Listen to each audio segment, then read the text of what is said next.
ये जो है हम मोलस्कन्स की सेकंड लार्जेस्ट क्लास स्टडी कर रही हैं, क्लास बाइवेल्विया।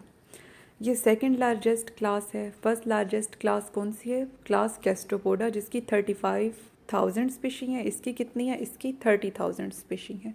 इसमें ऑयस्टर्स, क्लाम्स और मसल्स आ जाते हैं। ठीक है, अब इसका अगर हम स्ट्रक्चर देखें वो कैसा होता है, तो इसकी शीट की तरह की मेंटल होगी। ठीक है, और इसका जो होल होगा, शेल होगा, उसके दो हिस्से होंगे। लेटरली यानी कि साइडों से वो कंप्रेस होंगे और ऊपर वाली साइड से वो उभरे हुए होंगे। ये आप यहाँ पे देख सकते हैं डायग्राम में।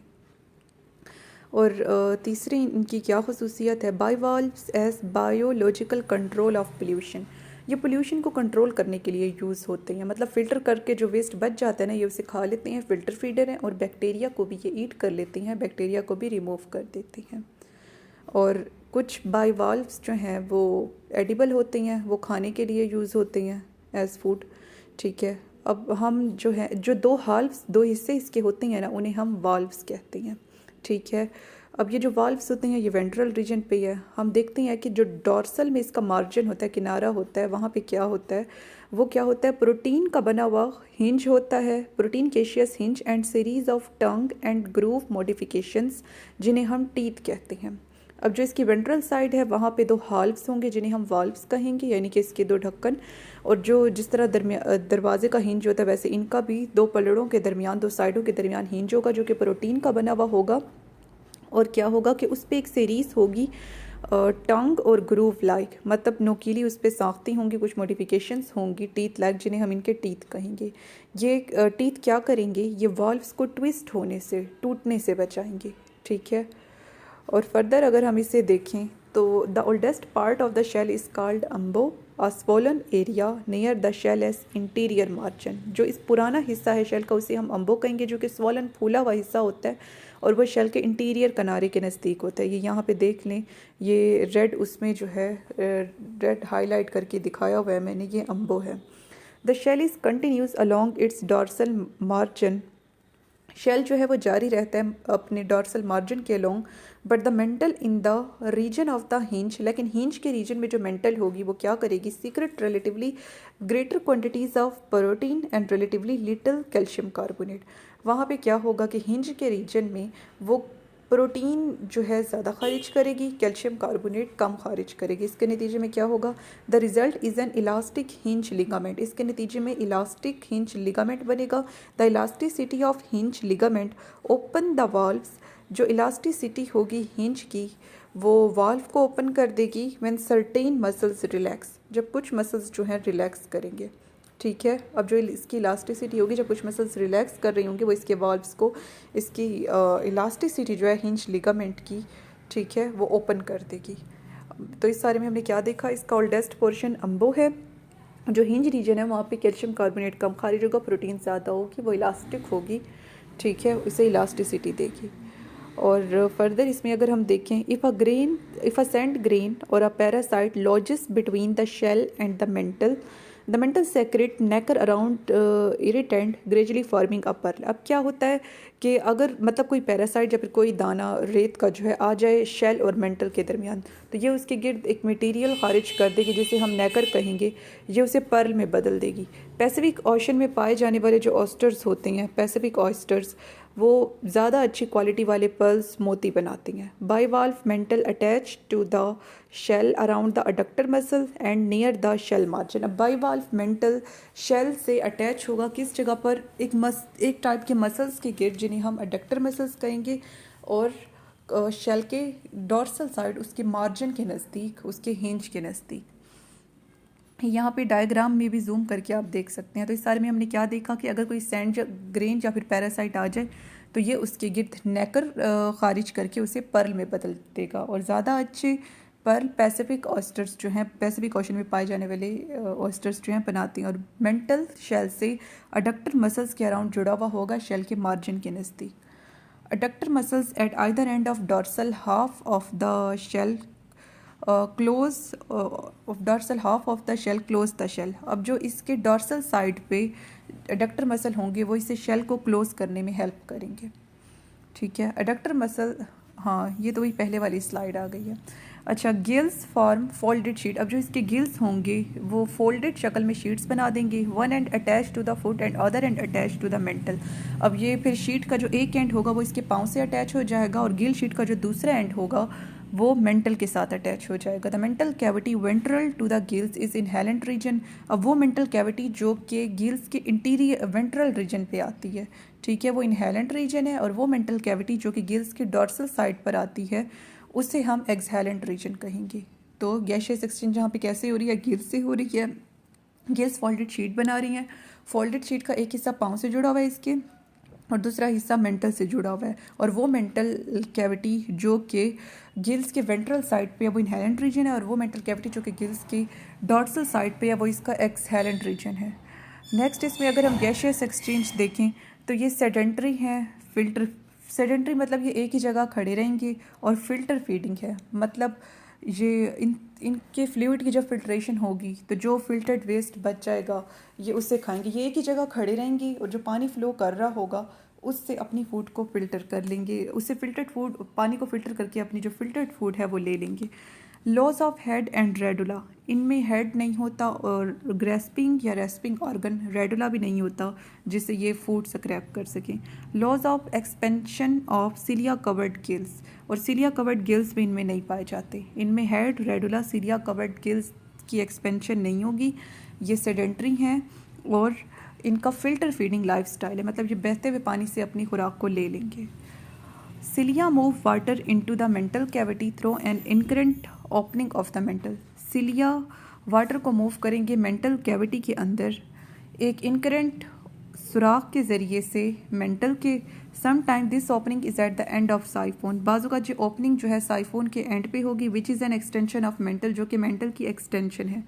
अ bivalve buried in the substrate can extend its siphon to surface. वो अब सबस्ट्रेट के अंदर जो बाइवाल्व ब्रीड होगा, दबा हुआ होगा, वो अपने साइफोन को बाहर ला सकता है सरफेस में और उससे फीड कर सकता है साइफोन से और गैशियस एक्सचेंज भी कर सकता है। तो इस सारे में हमने क्या देखा कि जो सिलियाँ हैं वो वाटर को मूव कराएंगे मेंटल कैविटी के अंदर, और किस चीज़ से वो मूव कराएंगे, मेंटल का जो इनकरेंट सुराख है उसके ज़रिए से, यानी कि मेंटल के इनकरेंट सुराख के ज़रिए से सिलिया वाटर को मेंटल के अंदर मूव कराएंगे, ठीक है, मेंटल कैविटी में। बाज़ औक़ात जो है ये ओपनिंग नॉर्मल नहीं होती, ठीक है, ये साइफोन के एंड पर होती है जो कि मेंटल की एक एक्सटेंशन है। अब सबस्ट्रेट के अंदर जो दबा हुआ बाइवाल्व होगा वो क्या कर सकता है कि अगरचे वो दबा हुआ लेकिन वो अपने साइफोन को बाहर निकाल के उस साइफोन के ज़रिए से गैसों का तबादला कर सकता है और फूड ले सकता है, ठीक है।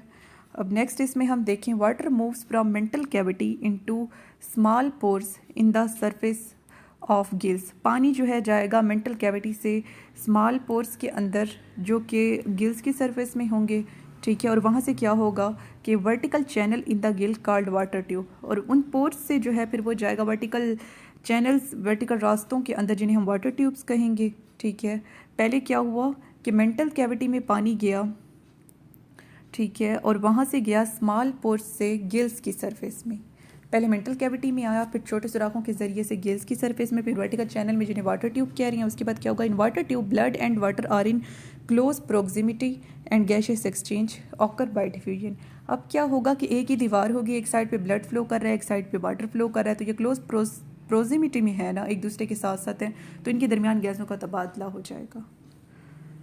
Water exit the bivalve through a part of mantle cavity at the dorsal aspect of gills. अब पानी जो है छोड़ेगा मेंटल कैविटी को डॉर्सल साइड पे मेंटल कैविटी के डॉर्सल साइड पे मेंटल कैविटी के जो कि गिल्स के साथ होगी, जिसे जो है हम सुप्रा ब्रांकियल चैम्बर कहेंगे, और एक्सक्रेंट ओपनिंग के ज़रिए से जो गिल्स के साथ वाली होगी उसे एक्सक्रेंट ओपनिंग कहेंगे जो कि मेंटल में होगी। अच्छा, अब पानी जो है बाइवाल्व को कैसे छोड़ेगा, पानी बाइवाल्व को छोड़ेगा मेंटल की उस साइड से जो कि डॉर्सली होगी जिसे सुप्रा ब्रांकियल चैम्बर करेंगे, और इसकी एक्सहेलेंट रीजन से, ठीक है, मतलब गिल्स के साथ जो डॉर्सल एस्पेक्ट है मेंटल कैविटी का उसे हम सुप्रा ब्रांकियल चैम्बर कह रही हैं। उसके ज़रिए से पानी जो है छोड़ेगा मेंटल कैविटी को, और दूसरा एक्सक्रेंट ओपनिंग से, एक्सक्रेंट ओपनिंग और सुप्रा ब्रांकियल चैम्बर से जो कि डॉर्सल साइड है मेंटल कैविटी की गिल्स के साथ, उसके ज़रिए से वाटर लीव करेगा बाइवाल्व को। अच्छा, अब जो गिल्स हैं वो फूड पार्टिकल्स को ट्रैप कर लेते हैं। अब किस मैकेनिज़्म से करते हैं ये ट्रैप वो क्लियर नहीं है। सिलिया जो है इस खुराक को फिर मूव कराएंगे गिल्स की तरफ, ठीक है, मूव देम टू गिल्स, और गिल्स के फिर जो सिलियाँ हैं उसे वेंट्रल रीजन की तरफ गिल्स के मूव कराएंगे। सिलिया जो होंगे फिर वेंट्रल रीजन की तरफ, सिलियाँ along the ventral region of the gills then move food toward mouth, फिर वेंट्रल रीजन के अलॉन्ग जो सिलियाँ होंगी वो इसे माउथ की तरफ जो है मूव कराएंगे। गिल्स फूड पार्टिकल्स को ट्रैप कर लेंगे, किस मैकेनिज्म से करेंगे उस मैकेनिज्म का नहीं पता, ठीक है। अब सिलिया इस खुराक को गिल्स की तरफ मूव कराएंगे, गिल्स के सिलियाँ जो हैं इससे वेंट्रल रीजन की तरफ खुराक को मूव कराएंगे, फिर वेंट्रल रीजन के ऊपर जो मौजूद सिलियाँ होंगे वो इस खुराक को मुंह की तरफ मूव कराएंगे। मतलब बाहर के सिलिया से वो आए गिल्स के सिलिया के पास, गिल्स के सिलिया से वेंट्रल रीजन जो है गिल्स का उसके सिलिया के पास, फिर वहाँ से माउथ में। फिर लेबियल पैल्प्स इसमें हम देखते हैं, cilia covering leaf like labial palps on either side of mouth also sort filtered food particles. वो कह रही हैं कि सिलिया से ढकी हुई पत्ता नुमा जो इनमें साख्तें होती है जिन्हें लेबियल पाल्प्स कहते हैं, मुंह की किसी भी साइड पे वो भी फिल्टर की हुई फूड पार्टिकल्स को पकड़ते हैं। लेबियल पाल्प्स क्या होती हैं? सिलिया से ढकी हुई मुंह के साथ साख्तें होती हैं, ये भी फिल्टर्ड फूड पार्टिकल्स को पकड़ने के लिए इस्तेमाल होती हैं। Cilia carry small particles into the mouth and move larger particle into the edges of palps and gills. अब जो स्मॉल पार्टिकल होंगे उन्हें ये बाइवाल्व अपने मुंह में डाल लेगा, जो बड़े पार्टिकल होंगे वो इन्हें जो है भेज देगा, जो बड़े पार्टिकल होंगे वो इन्हें गिल्स के पास भेज देगा और लेबियल पाल्प्स के पास। The rejected material called pseudofeces falls और is thrown on to the mantle and the ciliary tract on the mantle transport pseudofeces posteriorly. अब जो रिजेक्टेड मटेरियल होगा जिसे जो है हम सीडोफिसिस कहेंगे, ठीक है, उसका क्या होगा, वो मेंटल पे गिरेगा और जो सिलिया की बनी हुई ट्रैक्ट होगी मेंटल के ऊपर वो इसे पोस्टीरियर एंड से बाहर खारिज कर देगी। तो इस सारे में हमने क्या देखा कि जो छोटे पार्टिकल्स हैं उन्हें वो अपने मुंह में डाल लेगा, बड़े पार्टिकल्स को गिल्स और लेबियल पाल्प के पास भेज देगा, और जो रिजेक्टेड पार्टिकल्स सीडोफिसिस होंगे उन्हें बाइवाल्व मेंटल पे डालेगा, और मेंटल का जो सिलियरी पोर्शन सिलिया होगा वो इसे पोस्टीरियर एंड से बाहर निकाल देगा, ठीक है। उसके बाद हम देखते हैं डाइजेस्टिव ट्रैक्ट बाइवाल्व की वो कैसे होती है। Digestive tract of bivalve is similar to that of, इनकी डाइजेस्टिव ट्रैक्ट दूसरे मोलस्कन की तरह होती है, ठीक है। ये यहाँ पर जो है आप इसकी देख सकते हैं डाइजेस्टिव ट्रैक्ट। अब यहाँ पे हम डिस्कस करते हैं कि किस तरह होती है भाई डाइजेस्टिव ट्रैक्ट दूसरे मोलस्कन की और बाइवेल्विया क्लास की मोलस्कन की। Food entering the oesophagus entangles in a mucoid food string. Food oesophagus में दाखिल होगी और म्यूकस के बने हुए फूड स्ट्रिंग में धंस जाएगी, उसमें इंटेंगल हो जाएगी, which extend to the stomach and is rotated by cilia lining the digestive tract, जो कि फिर एक्सटेंड कर रहा होता है स्टोमिक में, ठीक है, और ये रोटेट होगी सिलिया लाइनिंग के ज़रिए से डाइजेस्टिव ट्रैक्ट के। मतलब इसोफेगस से जाएगा स्टोमिक में, वहाँ से खुराक स्टोमिक में जाएगी और वहाँ से उसके सिलिया डाइजेस्टिव ट्रैक्ट के सिलिया से फिर मूव करती हुई आगे जाएगी। A consolidated mucoid mass crystalline style, क्या होगा कि एक ठोस म्यूकस का बना हुआ मैस बनेगा जिसे हम क्रिस्टलाइन स्टाइल कहेंगे, ठीक है। Project into stomach from a diverticulum called style sac, और ये स्टोमिक में जाएगा एक डाइवर्टिकुलम के ज़रिए से, एक ख़ास स्ट्रक्चर के ज़रिए से जिसे जो है हम स्टाइल सैक कहेंगे। तो इस सारे में हमने क्या देखा कि फूड इसोफेगस में जाएगी, उसके म्यूकॉइड फूड स्ट्रिंग में इंटेंगल हो जाएगी, ठीक है। और ये जो म्यूकॉइड फूड स्ट्रिंग है ये एक्सटेंड करता है, ये जो म्यूकॉइड फूड स्ट्रिंग है ये एक्सटेंड करेगा स्टोमिक में और फिर रोटेट करता हुआ सिलिया से जो कि डाइजेस्टिव ट्रैक्ट को कवर कर रही हैं, ठीक है, वहाँ पे जो है रोटेट करेगा, मूवमेंट करेगा, एक ठोस म्यूकस का बना हुआ मैस बन जाएगा जिससे क्रिस्टलाइन स्टाइल कहेंगे, ठीक है। और ये जो क्रिस्टलाइन स्टाइल है ये स्टोमिक में कैसे जाएगा, ये स्टोमिक में जाने से पहले एक स्ट्रक्चर से गुजरेगा जिसे स्टाइलेट सैक कहेंगे, ठीक है। उसके बाद है कि enzymes for carbohydrate and fat digestion are incorporated into the crystalline style. अब कार्बोहाइड्रेट और फैट को डाइजेस्ट करने वाले एंजाइम इस क्रिस्टलाइन स्टाइल में चले जाएंगे। Cilia of the stylet sac rotate the style against chitinised gastric shield. अब जो स्टाइलेट सैक है ना, जो कि स्टोमक के ऊपर है, जिससे खुराक होकर स्टोमक में जा रही है, उसके जो सिलियाँ होंगे वो इस क्रिस्टलाइन स्टाइल को मूव कराएंगे किसके अगेंस्ट, जो काइटन की बनी हुई गैस्ट्रिक शील्ड है जो कि इसे गोल घूमने से रोकती है, उसके अगेंस्ट इसे मूव कराएंगे स्टाइलेट सैक के सिलिया। तो इस सारे में हमने क्या देखा कि इस क्रिस्टलाइन स्टाइल के अंदर फैट और कार्बोहाइड्रेट को डाइजेस्ट करने वाले एंजाइम चले जाएंगे, और जो हमारे पास स्टाइलेट सैक के सिलियाँ हैं वो इसे मूव कराएंगे काइटन की बनी हुई जो गैस्ट्रिक शील्ड है उसकी अगेंस्ट। किसको मूव कराएंगे, इस स्टाइल को, क्रिस्टलाइन स्टाइल को, ठीक है। और इसके अंदर ये भी आप याद रखें कि एंजाइम जा चुके हैं कार्बोहाइड्रेट और फैट को डाइजेस्ट करने वाले। उसके बाद नेक्स्ट हम देखें abrasion and acidic conditions in the stomach dislodge enzymes. जो अब मतलब एब्रेशन हो रही है और एसिडिक कंडीशन स्टोमक में हो रही है, उसके नतीजे में क्या होगा कि वो डिसलॉज, वो एंजाइम को अलग कर देगी, एक लिहाज से उन्हें एक्टिव कर देगी, जगा देगी। The mucoid food string wind around the crystalline style as it rotated. Mucoid food string जो है गोल घूमेगा क्रिस्टलाइन स्टाइल के गिर्द, ठीक है। Which pull food string further into stomach, जो कि मज़ीद जो है खुराक को धकेलेगी इसोफिगस से स्टोमक में। This action and the acidic conditions in stomach dislodge food particles in the food string.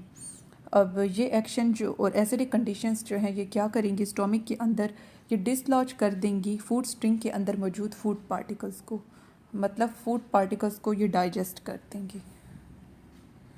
उसके बाद क्या होगा कि जो मतलब सिंपल सी बात है कि इसोफिगस से स्टोमक में फूड आ रहा है और जो एसिडिक कंडीशंस है वो मज़ीद एंजाइम्स को और खुराक को डिसलॉज कर रही हैं, इन्हें छोटे यूनिट्स में डिवाइड कर रही हैं, ठीक है। डिसलॉज का बेसिकली मीनिंग यही होता है किसी चीज़ को ख़त्म करना, उसे तोड़ना। फर्दर सॉर्टिंग, अब मतलब मज़ीद जो कांट छांट होगी उसके नतीजे में क्या होगा, separate fine particle from undigestible coarse particle. Coarse मतलब मोटे, उससे क्या होगा कि जो फाइन पार्टिकल्स हैं, ठीक है, जो मतलब यूजेबल हैं, वो अनडाइजेस्टेबल कोर्स पार्टिकल, मोटे पार्टिकल से अलग हो जाएंगे। The latter are sent to the intestine. फिर ये जो कोर्स पार्टिकल्स हैं ना, इन्हें इंटेस्टाइन में भेज दिया जाएगा। Partially digested food from stomach इंटर्स the digestive gland for intracellular digestion. और जो पार्शली डाइजेस्टेड फूड है वो स्टोमक से दाखिल हो जाएगी डाइजेस्टिव ग्लैंड के अंदर, ठीक है। स्टोमक से वो डाइजेस्टिव ग्लैंड में जाएगी और डाइजेस्टिव ग्लैंड के अंदर जो है फर्दर इंट्रासेलुलर डाइजेशन होगी। Cilia carry undigested waste in digestive gland, cilia carry undigested waste in the digestive gland back to the stomach and then to the intestine. जो cilia digestive gland के अंदर मौजूद हैं वो सिलिया अनडाइजेस्टेड वेस्ट को भेजेंगे, cilia carry undigested waste in the digestive gland back to the stomach and then to intestine. Cilia जो कि डाइजेस्टिव ग्लैंड के अंदर है वो अनडाइजेस्टेड फूड को वापस स्टोमक में भेजेंगे और इंटेस्टाइन में, पहले स्टोमक में फिर इंटेस्टाइन में। Intestine empties through anus near excurrent opening and excurrent water carry species away. अब एक्सक्रेंट ओपनिंग के नज़दीक एनस होगी, इंटेस्टाइन में मौजूद अनडाइजेस्टेड फूड उस एनस से बाहर चली जाएगी और जो एक्सक्रेंट मतलब बाहर खारिज होने वाला पानी है वो फीसिस को दूर ले जाएगा। नेक्स्ट इसमें सर्कुलेटरी सिस्टम हम देखें तो blood flows from heart to tissues, ठीक है। साइनेसिस कहते हैं फ्री स्पेसिस को, एंड नेफ्रीडिया। ब्लड जो है फ़्लो करेगा हार्ट से कहाँ फ़्लो करके जाएगा, टिश्यूज़ की तरफ जाएगा, एम्प्टी स्पेसिस साइनेसिस की तरफ जाएगा और नेफ्रीडिया की तरफ जाएगा, ठीक है। और मेंटल भी इस्तेमाल होती है ऑक्सीजनेशन के लिए, गैसेस एक्सचेंज के लिए, मैंने स्टार्ट में भी बताया। और a separate aorta delivers blood directly to mantle, और एक ख़ास किस्म की एक सेपरेट एओर्टा होती है जो कि ब्लड को लेकर जाती है मेंटल की तरफ। Gills and back to the heart, ठीक है, gills and back to the. और फिर क्या होगा कि गिल्स के पास मतलब जाएगा वो फ्लूइड और वो इसे वापस जो है हार्ट की तरफ ले जाएंगे, ठीक है।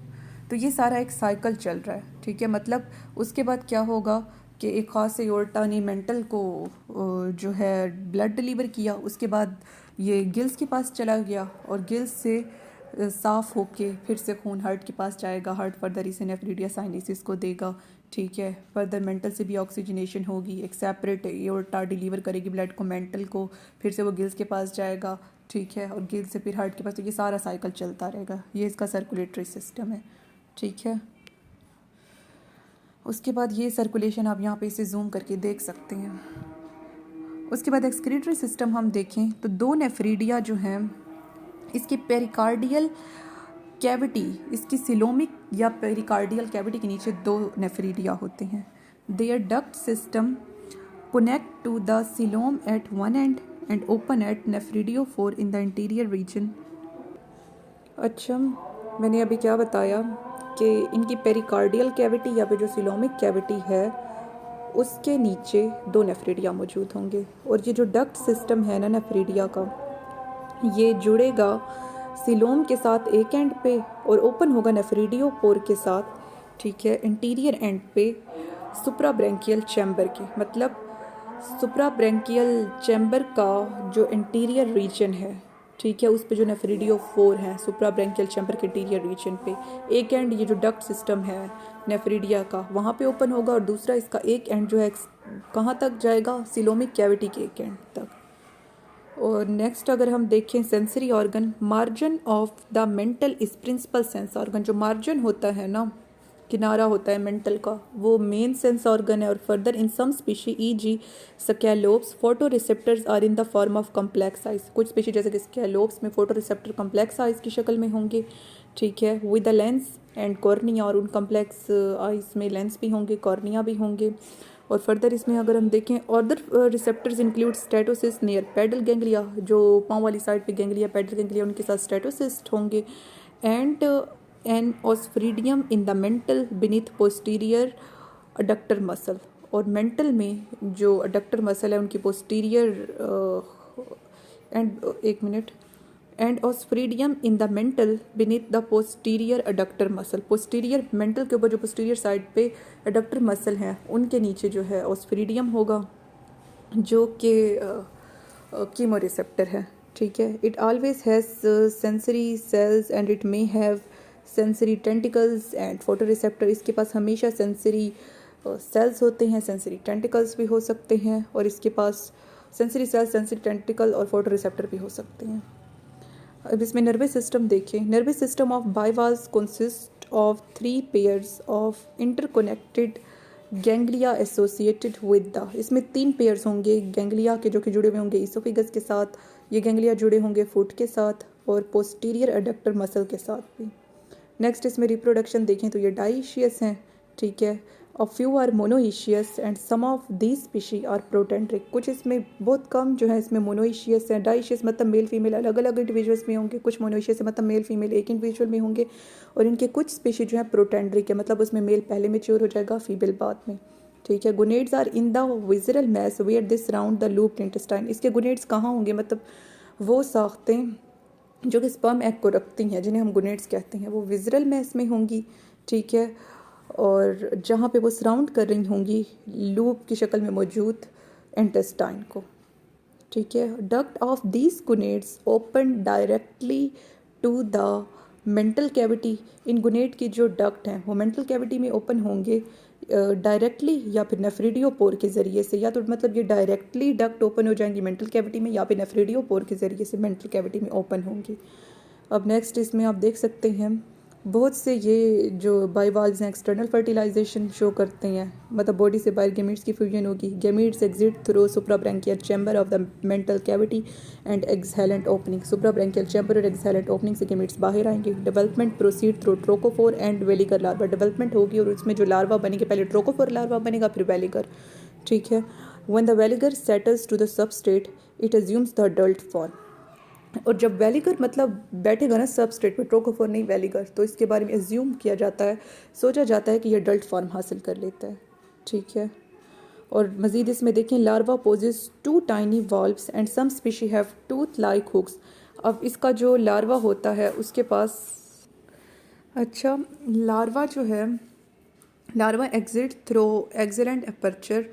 अच्छा, लार्वा पहले हम पढ़ रहे थे, larva possess 2 tiny valves and some species have tooth like hooks. जो लार्वा है उसकी 2 छोटी छोटी वॉल्व्स होंगी और कुछ स्पीशी के पास तो हुक्स भी होंगी। Larva exit through exhalant aperture and sink to the substrate. Larva जो है बाहर वाले एक्सेलेंट अपर्चर से, बाहर वाले सुराख से बाहर आएगा और वो सबस्ट्रेट के बॉटम में चला जाएगा, ठीक है। इनमें से बहुत सारे तो मतलब मर भी जाते हैं। If a fish contracts If a fish contact a glochidium, however, the larva attach to the gills, fins or another body part and begins to feed on host tissue. अगर फिश जो है उसका सामना हो लार्वा के ऊपर एक structure होता है। अच्छा, कुछ में क्या होता है कि ना वो मतलब ऐसे ही लार्वा को की ना ब्रीडिंग कर देंगे, मतलब वो इमेच्योर होगा, और कुछ उसकी मॉडिफाइड फॉर्म में करेंगे, ठीक है, मॉडिफाइड विलीगर फॉर्म में, जिसे हम ग्लोकीडियम कहेंगे। अब अगर फिश जो है उसका सामना होता है किसी ग्लोकीडियम से, ठीक है, however the larva attach to the, तो ये जो लार्वा है ग्लोकीडियम, ठीक है, जो कि ज़रा डेवलप्ड मॉडिफाइड लार्वा है, जिसका दूसरा नाम है क्या, विलेगर, ठीक है, तो ये अटैच हो जाएगा फिश के गिल्स के साथ, फिन्स के साथ या किसी भी बॉडी पार्ट के साथ, और उस फिश के को मतलब उसके वो होस्ट है ना फिश, उसके टिश्यू को खाना स्टार्ट कर देगा। द फिश में form a cyst around the larva, ये फिश जो है इस लार्वा के गिर्द कभी कभी सिस्ट भी बना देती है, कवरिंग बना देगी। The mantle of some fresh water bivalves have elaborate modifications that present a fish like lure to the entire predatory fish। जो मेंटल होती हैं कुछ फ्रेश वाटर में पाई जाने वाली बाइवाल्व्स की, वो इसे ख़ास किस्म की मॉडिफिकेशन देंगी जो कि इससे फिश लाइक ल्यूर वैसे हम कहते हैं कि किसी को बहलाना फुसलाना, किसी को बहलाने फुसलाने के लिए कोई रूप धार लेना, तो ये फिश जैसा रूप जो है बाइवाल्व्स धार लेती हैं दूसरी फिशेस जो हैं उन्हें अट्रैक्ट करने के लिए। When a fish attempts to feed on lure, फिर जब दूसरी फिशेस जो हैं मतलब प्रीडेटर फिशेस इसे खाने के लिए इसकी तरफ आती हैं, तो जो बाइवाल्व्स हैं ये इजेक्ट कर देते हैं ग्लोकीडिया को, उस फिश को, तो ये अपने ग्लोकीडिया को, अपने मिच्योर लार्वा को, ठीक है, अपने मॉडिफाइड विलेगर लार्वा को जो है उस फिश पे छोड़ देंगे और ये उस फिश को खाएगा। तो इस सारे में हमने क्या देखा कि कुछ में जो है इमेच्योर लार्वा को ब्रीड कर देंगे, कुछ में जो है मॉडिफाइड विलेगर फॉर्म इसकी बाहर आएगी लार्वा की, जिसे ग्लोकीडियम कहेंगे, और ये फिश लाइक रूप धार लेते हैं, जिससे फिर कोई और फिश इसके खाने के नज़दीक आएगी तो ये अपना ग्लोकीडियम उस पर छोड़ देंगे। ये ग्लोकीडियम कभी वो दूसरी फिश जो है इसके गिर्द सिस्ट बना लेगी, तब तो ये इसे नुकसान नहीं पहुंचा पाएगी, लेकिन कभी कभी ग्लोकीडियम जो है फिर क्या करेगी, ये उसके गिल्स को, फिन्स को और बाकी बॉडी पार्ट्स को खाना स्टार्ट कर देगी। तो लार्वा की डेवलपमेंट जो है उसके कई वीक्स के बाद, during which a glochidium begins acquiring its adult structure, the miniature clam falls from its host. Larva की डेवलपमेंट के कई हफ्तों के बाद, जिसके दौरान ग्लोकीडियम जो है अपनी अडल्ट स्ट्रक्चर हासिल करना शुरू कर देता है, मिनिएचर क्लाम जो है वो अपने होस्ट से गिर जाएगा और ये फ़िल्टर फीडिंग लाइफस्टाइल हासिल कर लेगा। अब ज़ाहिर है वो होस्ट से बाहर आ गया तो खुद ही फ़िल्टर फीडिंग करेगा। ग्लोकेडियम जो है डिस्पर्सल स्टेज है दूसरे सेडेंटरी एनिमल्स के लिए और हार्मलेस है ये फ़िश के लिए। मतलब कई वीक्स जब इस डेवलपमेंट के होंगे ना लार्वा की, तो उसके दौरान डेवलपमेंट के वीक्स के दौरान ये क्या करेगा, ये अडल्ट वाली फॉर्म हासिल कर लेगा, और जब अडल्ट वाली फॉर्म हासिल कर लेगा तो इस क्लाम को जो है, इस छोटे से क्लाम को वो बाहर निकाल देंगे, फिर ये खुद फीड करेगा, मतलब पानी जा रहा होगा उसे अपनी फूड ले लेगा, यानी कि फ़िल्टर फीडिंग करेगा, ठीक है। वो कह रहे हैं कि और ये जो ग्लोकीडियम है ना, ये मतलब ख़तरनाक सिर्फ इसी स्टेज में है। जो बाकी जगहों पे ग्लोकीडियम बनता है सेडेंटरी एनिमल में, मतलब जो एक ही जगह खड़े रहते हैं एनिमल, उनमें जो ग्लोकीडियम बनता है वो फिशेस के लिए हार्मलेस होता है। तो ये सारी हमारी क्लास बाइवेल्विया थी मोलस्का की।